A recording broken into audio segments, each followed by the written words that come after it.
mhlawumbe lo past 6 months izoyithola imali ezingama-figures zingena zisendwa umuntu asebenzisana naye ukurobha, bayashintshana. Omunye uconnected nomfana osebenza khona ePick n Pay eMidway Shopping Center.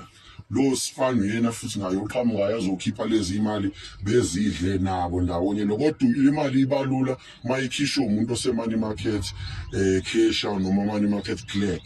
So ngizoya-ke bafethu nami laphana-ke ngiyokhulumisana ne-management ngibuze ukuthi khona into enjalo bafowethu, ngoba abantu bayakhala ngapha badlele o-350 babo, abanye bayaphenda baphumi bona ngalapha bagwilika ngemali zabantu abahluphekayo, abahlwempu baseNingizimu Afrika.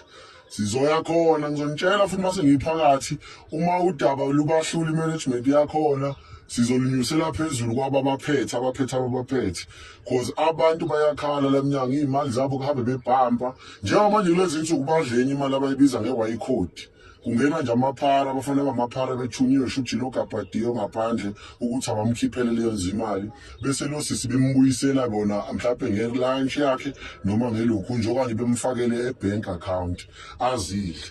Kuyimanje uhlala endaweni ebizwa nge-B5 eNewlands, khona kephethe ekhona nendoda igama eligodliwe kodwa kwamanje, ngoba uphenyo lokhu luhamba phezu kwakhe phela ukuthi useyehlala behlala endaweni okuthiwa isenanda.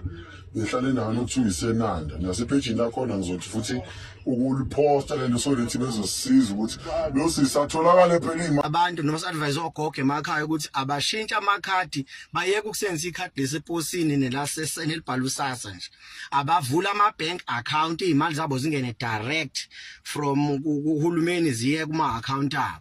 So usisi-ke lo uphindile Mkhize kuthiwa buyangicinga-ke manje, nginandaba bazongithola eNanda ngihlala khona ngizosikhulule kanje, akho lutho noma ngazi bazongidubula vele ngeke bethole lutho mase bengidubulile, kodwa icase yona